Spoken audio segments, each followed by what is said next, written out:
Hello guys, आपका मेरे channel smart study में स्वागत है। आज हम डायरेक्टरेट ऑफ एजुकेशन की तरफ से दी जाने वाली वर्कशीट नंबर 22 करेंगे, जो कि क्लास 7th की है और सब्जेक्ट है सोशल साइंस। ये वर्कशीट 6 अक्टूबर 2021 की है। तो आइए शुरू करते हैं आज की वर्कशीट शुरू करने से पहले प्लीज़ मेरे चैनल को सब्सक्राइब कर दीजिए। तो आइए देखते हैं आज की worksheet. Mughal empire. Babur is the first Mughal emperor succeed to the throne of the Farghana in 1494 when he was only 12 year old।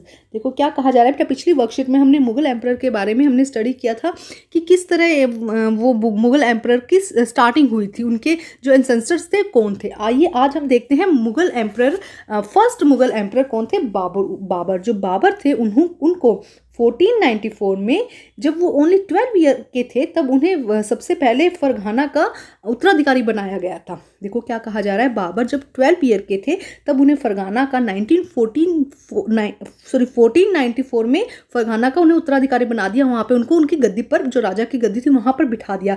He was forced to leave his ancestral throne due to the invention of another Mongol group, the Uzbegs. देखो क्या कहा जा रहा है, जो एक another Mongol group था, ये भी मंगोल थे जिन्हें बाद में हमने मुगल कहा था, तो जो दूसरा एक अनदर ग्रुप था मंगोल ग्रुप, उन्होंने क्या किया, जो बाबर था उसको वहाँ से फोर्सफुली हटा दिया।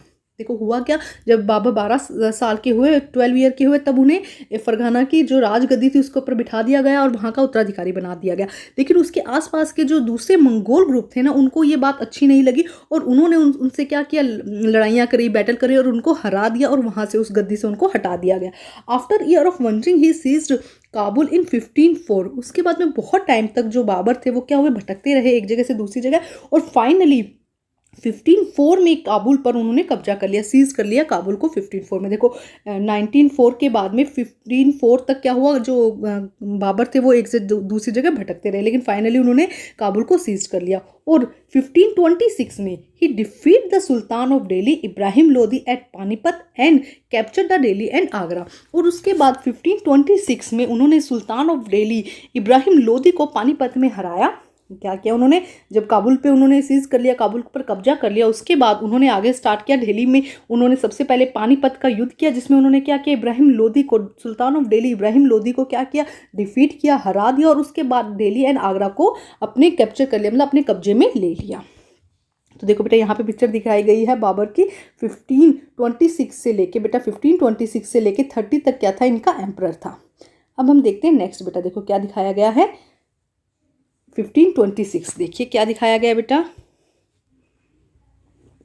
बाबर 1526 to 30 तक इनका एम्परर रहा था। इन 1526 defeat Ibrahim Lodi and his Afghan support at Panipat. तो सबसे पहले जब बाबर ने क्या किया था, वो काबुल से इंडिया में आए थे, तो उन्होंने सबसे पहले इंडिया में आकर दिल्ली के जो सुल्तान थे इब्राहिम लोदी को और उनके अफगान जो सपोर्टर्स थे उनको पानीपत में हराया। तो कितना होगा, 1526 में उन्होंने फर्स्ट एंट्री करी थी दिल्ली में, और जो वहाँ के सुल्तान थे इब्राहिम लोदी उनको हरा दिया था। उसके बाद 1527 में डिफीटेड राणा सांगा, उन्होंने राणा सांगा को Rajput rulers and allies of Khanwa के जो एलील्स थे और जो राजपूत थे और राणा सांगा थे, इनको उन्होंने हरा दिया। देखो क्या हुआ बेटा, देखो ये आया इंडिया का मैप, ठीक है। अब यहाँ से काबुल है ना, यहाँ पे उन्होंने काबुल पे अपना कब्जा कर लिया था 1504 में। अभी हमने देखा कि 1504 में उन्होंने काबुल पर अपना जो कब्जा था वो कर लिया। उसके बाद उन्होंने एंट्री करी यहाँ पर। उस समय तो इतना मतलब कंट्रीज नहीं थी ना, तो उन्होंने यहाँ पे अपने दिल्ली पे सबसे पहले 1526 में अपना इब्राहिम लोदी के साथ में पानीपत पे लड़ाई हुई उनकी, और वहाँ से उनको जीत गए। अब उसके अलावा यहाँ पे जो बाकी राजा थे उनको इससे प्रॉब्लम होने लगी, तो उन्होंने धीरे धीरे करके जो आसपास के जितने भी राजपूत से, जितने भी बाकी लोग थे, उनसे भी युद्ध करना शुरू किया। तो 1526 में उन्होंने राणा सांगा, राजपूत रूलर्स एंड ख्वाना के युद्ध में उन्होंने क्या किया था, उनको भी हरा दिया। उसके बाद देखिए क्या है, इन 1528 defeat the Rajput and Chanderi. उसके बाद उन्होंने 1528 में चंदेरी में राजपूत को भी उन्होंने डिफीट कर दिया। Established control over the Agra and Delhi before his death. और अपनी डेथ से पहले पहले जो दिल्ली के आसपास आगरा और इस सब पर अपना पूरी तरह से कंट्रोल सेटअप कर दिया। तो देखो 2056, 27, 28 और फाइनली डेथ से पहले पहले जो दिल्ली थी और उसके आसपास का जो आगरा और जो भी एरिया था उस पर उन्होंने अपना कंट्रोल सेटअप कर दिया। Some interesting fact about the Babur. Babur के बारे में कुछ इंटरेस्टिंग फैक्ट है। Babur change the theory of the kingship and adopt a title of emperor instead of sultan. जो बाबर थे उन्होंने क्या किया, जो किंगशिप की जो थ्योरी थी उसको पूरी तरह से चेंज कर दिया, और जो सुल्तान बोला जाता था उसको उसने चेंज करके किस में कन्वर्ट कर दिया, एम्परर में। ठीक है, आज से पहले क्या था, हमने पढ़ा था दिल्ली सल्तनत और हमने ये सब चीज़ें पढ़ी थी ना, तो उन्होंने इस चीज़ को पूरी तरह से खत्म करके उन्होंने क्या स्टार्ट कर दिया, एम्परर। इंस्टेड ऑफ सुल्तान की जगह उन्होंने क्या स्टार्ट किया, emperor. Next, he introduced Canon for the first time in India. उन्होंने फर्स्ट टाइम कैनोन को इंट्रोड्यूस करवाया, जो तोप होती जिसे हम कहते हैं उसको फर्स्ट टाइम इंडिया में इंट्रोड्यूस करवाया। He was well versed in Turkish, अच्छी उनकी लैंग्वेज, उनको टर्किश में क्या थे, वो बहुत अच्छे से उसको बोल पाते थे, उसको समझ पाते थे। ही रोट हिज ऑटोबायोग्राफी इन टर्किश, बबरी इन टर्किश। देखो क्या कहा गया है, एक सेकेंड हम फिर से देखते हैं। He wrote his autobiography Tuzuk e Baburi in Turkish. उन्होंने टर्किश में अपनी ऑटोबायोग्राफी लिखी, तुजुक एन बर्बी। ठीक है, नेक्स्ट देखिए, बाबर डाइड इन 1530 में बाबर की डेथ हो गई। तो बाबर बेटा फर्स्ट मुगल एम्परर थे जिन्होंने यहाँ आकर सेटअप किया। देखो उन्होंने क्या कर दिया, सेटअप कर दिया, आगरा एंड दिल्ली के अंदर अपना सल्तनत जो कंट्रोल था उसको उन्होंने बना दिया। उसके बाद जो उनके नेक्स्ट जनरेशन आती गई और कुछ लंबे टाइम तक वो क्या होते रहे, और अच्छा से सेट होते रहे, लेकिन फाइनली क्या हुआ, धीरे धीरे वो भी क्या होना शुरू हो गए, मतलब बट गए, मतलब वो टूट गए। जो उन्होंने जितना बड़ा एम्परर सेटअप किया था धीरे धीरे वो भी टूटने लगा, वो हम बाद में देखेंगे। अभी हमने ये देखा कि फर्स्ट एम्परर मुगल जो थे बाबर थे, उन्होंने दिल्ली में आके अपना जो अपनी बागडोर जिसे हम कहेंगे उसको संभालना शुरू किया, और उस पर कंट्रोल आगरा और दिल्ली के आसपास अपना कंट्रोल उन्होंने शुरू कर दिया था। अब हम करते हैं इसके क्वेश्चन आंसर। देखिए क्या क्वेश्चन है बेटा, फर्स्ट क्वेश्चन देखते हैं।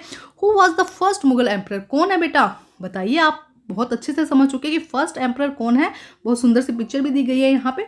तो ये हो जाएगा आपका first question, Babur is the first Mughal emperor 1526 to 1530। ठीक है, ये हो जाएगा आपका फर्स्ट क्वेश्चन का आंसर। ठीक है, तो आपको याद भी होना चाहिए बेटा फर्स्ट एम्परर कौन है, बाबर। अब हम करते हैं नेक्स्ट क्वेश्चन। देखिए नेक्स्ट क्वेश्चन क्या है, question number second, name the autobiography of Babur. Babur की ऑटोबायोग्राफी का नेम क्या है, तो यहाँ से आ जाएगा तुजुक बाबरी इन तर्किश। और कौन सी लैंग्वेज में था, तर्किश में था। तो ये हो जाएगा आपका सेकंड क्वेश्चन का answer, Tuzuk e Baburi. Question number 3, name any one sultan ruler. किसी भी सुल्तान रूलर का नाम बताइए, क्योंकि जो बाबर आए थे उन्होंने क्या शुरू कर दिया था, उन्होंने एम्परर शुरू कर दिया था, उन्होंने सुल्तान को हटा ही दिया था। तो कौन आ जाएंगे, इब्राहिम लोदी। तो आप लिख सकते हैं आराम से इब्राहिम लोदी, एक ही नाम बताना है ना हमें। तो जितने भी दिल्ली के सल्तनत के थे वो सब यहाँ पे आ जाएंगे, तो हम एक लिख देते हैं इब्राहिम लोदी। तो ये हो जाएगा थर्ड क्वेश्चन का आंसर बेटा, एक सेकेंड, ये हो जाएगा आपका थर्ड क्वेश्चन का आंसर, इब्राहिम लोदी। तो बेटा आज की जो वर्कशीट है वो कंप्लीट होती है। वर्कशीट कंप्लीट करके अपने टीचर से चेक कराइए, और प्लीज़ मेरे चैनल को लाइक कीजिए, सब्सक्राइब कीजिए और शेयर कीजिए। Thank you students.